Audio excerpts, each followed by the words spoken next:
heard a lot about the Fibbers Club over the years, just by, a lot of friends. And I'm going to talk catty corner because I have all the sticks over here. It'll be easier to kind of talk. If you can't hear me, just raise your hand and I'll speak up. I generally have a pretty loud voice, so you guys, or you folks in the front will get kind of blown. But, your reputation precedes you, not only being a Christ-centered group, number one, but two, as a very old club from what I understand. All the tournaments, the fellowship and that sort of thing, it's kind of what they do in the Midwest for all the freshwater clubs. They have Christ-centered groups, they have prayer worship and that sort of thing. It even goes on in the BASS. I happen to be friends with one of the BASS Elite Pros that I met up in Royal Grande, which I had a short work hiatus up there for 5 years, which I'm so thankful that happened because it taught me a lot about fishing in general. So if I look down, I still have to read off my little cheat sheet because I do it very good. But a little bit about me. I've been married for 30 years. I have 2 kids. 27-year-old, my oldest son, who also fishes, not as much as me anymore. And I have a daughter that's 24. I have 2 grandkids. My grandson will be 8 in July. My granddaughter will be 2 in August. Some of the highlights for me as far as, life and fishing is, obviously my kids and marriage. To me, everything's about a strong foundation. Foundation in family, but also if you're going to fish well, you should always have a strong foundation in your equipment and what you do to put into it. If you put 100% into your family day in, day out, work day in, day out, I think if you take that, carry it over to fishing and enjoy it, it's like life. If you enjoy it, I think you're going to enjoy fishing. And you tend to get lucky and catch some good ones every now and then, tournament or otherwise, because some days are great. Newport Beach in February was fantastic. We won a tournament. Bordertown Brawl this month, we came in 61st place. So, but you know what? I'm fortunate to have that strong foundation where I can do that. So I enjoy it all the time. Most of you I know, you know that this is just me. It's all about going out and having a good time. I come in smiling, whether I've done bad or good. I mean, it sure beats, working around the house or I don't know. Sorry, wives and moms.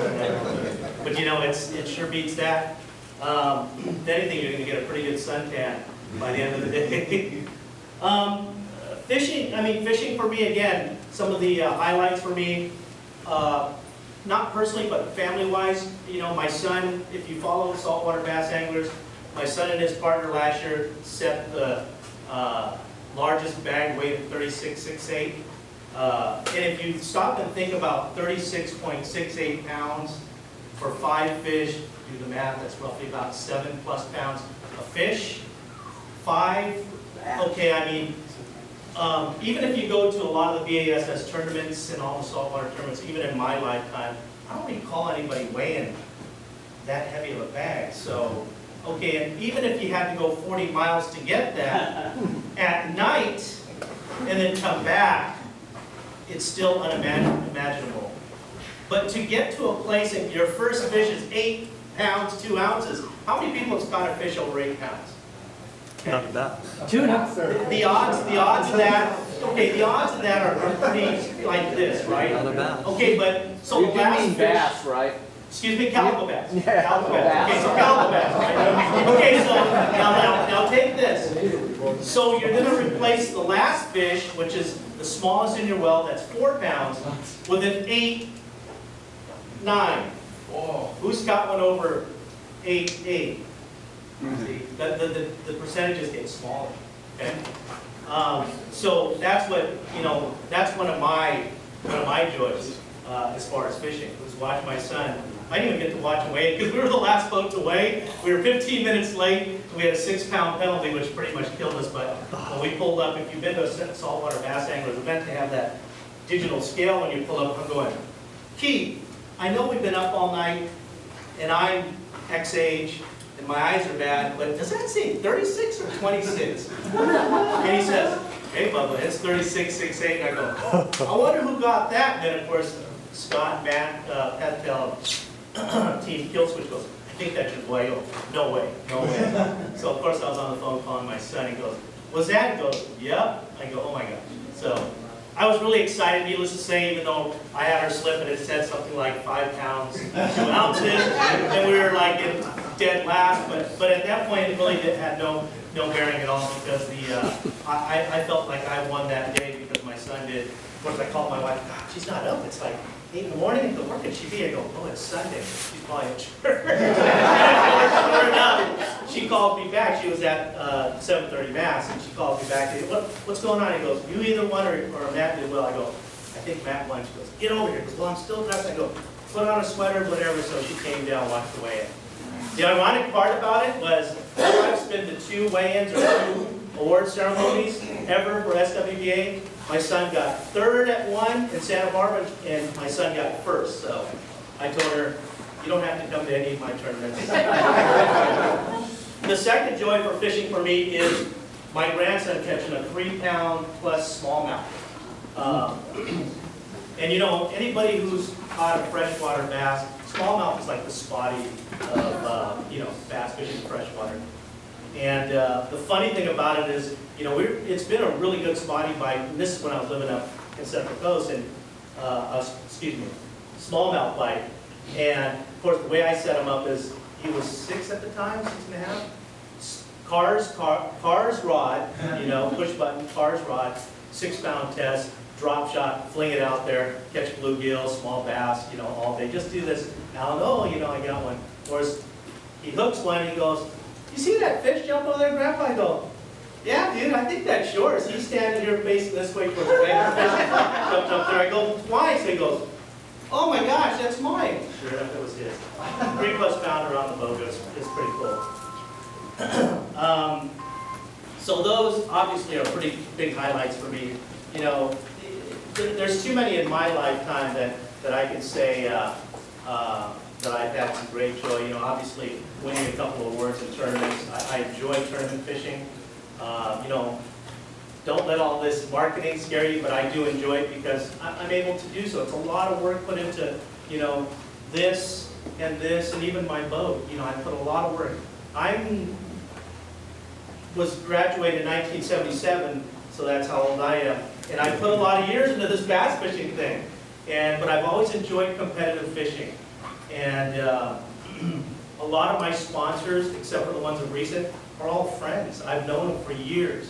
I believe Ron Bueller with Edge and Hudson, I've known him for over 20+ years before there was this scent war going on. So a lot of them are friendships, you know, and I cherish those a lot. So, but you know, fishing with Mike Akinelli was cool in 2008. That was really cool for me. I got to fish with somebody that was, you know, Angler of the Year, BASS Bassmaster Champion. That's phenomenal. Yeah, it was on City Limits Fishing, right? So, you know, it's cool stuff. You know, I was blessed to have all these cool things happen over my lifetime. But I am still a competitive angler, and I still have the drive to go out there and get beat up and spend all that money on gas and throw all these different rods. Today I'm going to start talking. I was going to save Mission Bay for last, but since you guys, you anglers have your tournament up this weekend, I've never been one to just hide anything. I'm going to give it to you, but was successful prior to the 61st placing we had, because we were on 11+ pounds of fish, honest. You know, and it was been really, really good fishing prior to the wind and all that.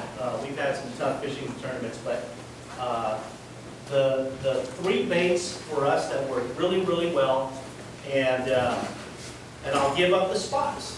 Sail Bay. Find the grass, you'll find the fish. Okay? If they're not out, they're in. Okay? What should I throw in there? Spinnerbait. And what I was throwing that was very, very, very successful because it just went through grass was, and again, you could do your own type of rig, but this is a war blade in a 3/4 ounce head. This is actually called the Mission Bay Special, my war blade. Go figure. He's put enough time into it.